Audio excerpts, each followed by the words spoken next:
Hello, my name is Mrinalini. I'm a clinical research fellow in London in the UK, and I'm delighted to be reporting for RheumNow here in Washington DC at ACR 2024. I'd love to highlight an abstract that was presented at the Congress 1719 on cumulative glucocorticoid exposure and major adverse cardiovascular events, or MACE. So up to 75% of patients take steroids at any given time for rheumatoid arthritis. It's obviously one of the most common drugs that we do use.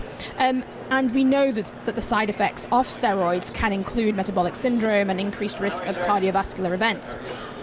So this was a study that was done in the Veteran Affairs cohort, and it was looking at cumulative glucocorticoid exposure and how that relates to future MACE risk. And actually, this study found that it was a retrospective matched nested case control study, and this found that greater cumulative steroid exposure was associated with greater risk of MACE, regardless of baseline MACE risk.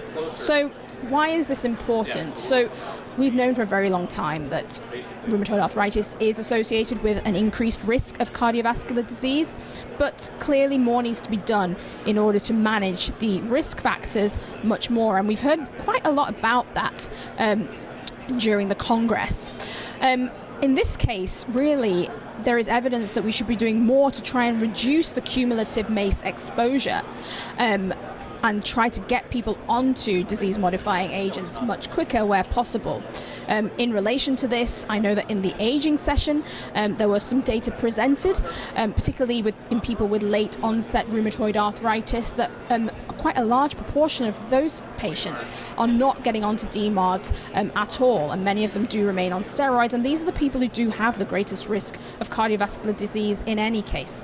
So this was a really good piece of work that just adds to this growing body of evidence with steroids, with comorbidities, including cardiovascular comorbidities, and that was abstract 1719. If you'd like to know more about everything going on here at ACR 2024, do head over to the RheumNow website for more information. Thank you.